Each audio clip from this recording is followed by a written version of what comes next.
What you got on the bench, George? Well, it's a box, innit? It's a box. No, in truth, I've been going to our local auction house quite a bit recently, and on Thursdays they do viewings, on Fridays is the auction, and I've bought several things. A couple of things I'm not going to put on the bench because they're just not worth it. I have some old socket sets, line sockets. I've also bought a box full of old radio spares. And last Friday, I went down to the auction and I saw this. And I thought, that's very pretty. Let's have a look at it. And you're going to say, what is it, George? It's a box. Yeah, it's a box. But it's a box that when you open it up,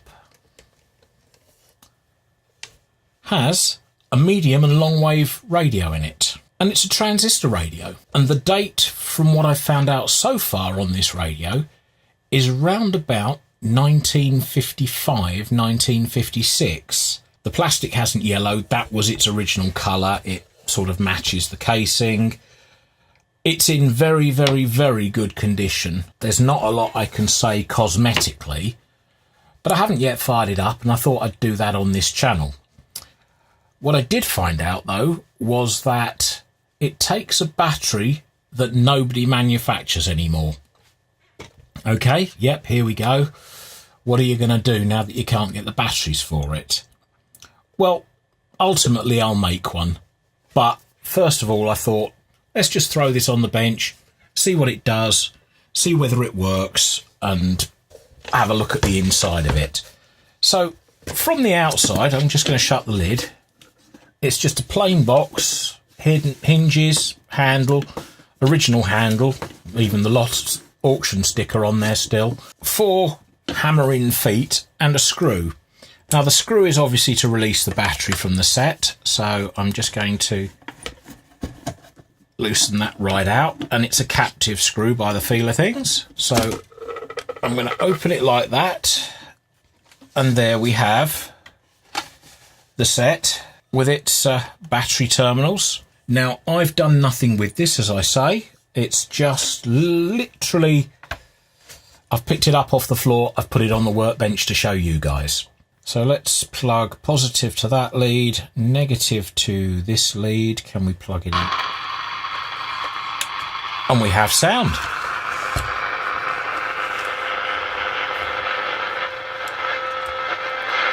QuickBooks, you can snap, sort and store tax-deductible receipts. It's the easy way to get ready.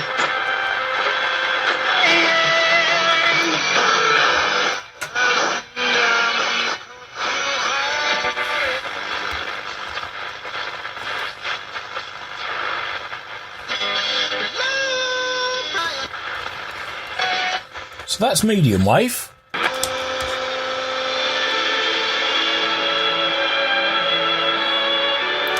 And that's long wave. Now the volume doesn't go lower than that, so there is always volume, and it doesn't have an on-off switch as such. This at the back here, and if I turn it round a little bit, here, when the lid closes, that switches it off. So as long as you close the lid when you finish listening, you'll never get a dead battery. And for something I've had to do absolutely nothing to as a set, I'm quite impressed. That's an upcoming project. Just thought you'd like that little bit of show and tell. Okay, so this fits on the bench, which is one of the reasons why I wanted the new bench, the new space. And what is it? What the heck is it, George? What have you bought? You can now see it is a Equinox Pegasus 3. And there are 4 windows, and it says, laser aperture, do not expose to the naked eye. It's actually a multicoloured, fully programmable pattern laser. Now, it was sold as described with a fault, and the fault is that none of the mirrors work. And somebody has been in here. One of the mirrors is slightly broken, but I think there's enough of it left to make a reasonable sort of reflection. They need cleaning. And yeah, so this will be another project for the future. I don't suppose there'd be any harm in taking the lid off we could have a look. There we go. So that's the insides. These are dichroic glass so that you can change different coloured beams to different parts of the unit, to different reflectors. So that bit of glass will pass one colour of light this way and allow another one through here, so that it will reflect to this mirror and out of this lens. And this will do roughly the same here. This will fire out from here. One power supply, two power supplies. So I'm wondering whether the motors are on a separate trigger, and that will then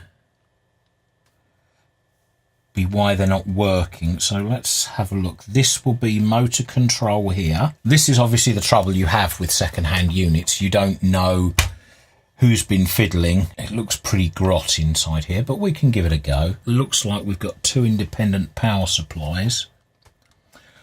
Obviously, I've looked all over the web for this. I cannot find any information. This is an old, obsolete unit, so it's going to be a touch and go, fix it with what we can sort of thing. As I say, if it's only motors and steppers, then I'm sure that will be a fairly straightforward job. If it's the laser controls, cheap Chinese should do the jobs. We can power this up, see what it does.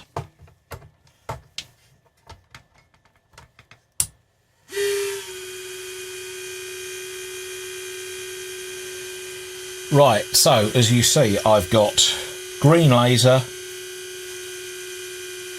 red, green, I've got blue, and I've got red. But I've got no motor controls. I've got a fan that's screaming here. The main fan is seized. The transformer has been bent over. That should lay flat. So it's had a bit of a knock. Now hopefully, if I remember my DMX commands, something here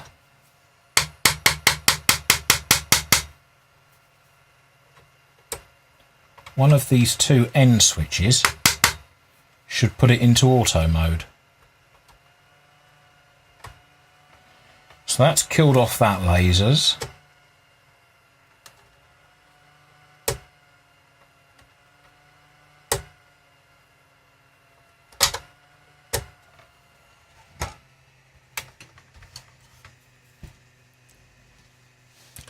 So there we go. We have laser, we don't have motor.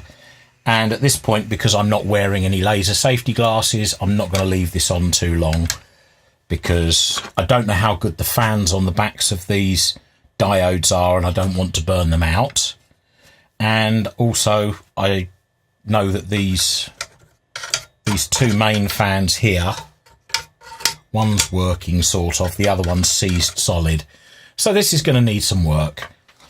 But they're the next major up-and-coming projects that are going to be on the bench. We're going to build a battery supply, and we're going to have a look at a disco laser. Thanks very much for watching. If you like this channel, like, subscribe, ding the bell, doobie-doobie. Up there is going to be something. Down there, YouTube will choose you something. I haven't decided what I'm going to put up there, but it will be good. It will be a great video that you'll want to watch. See you again later. Bye for now.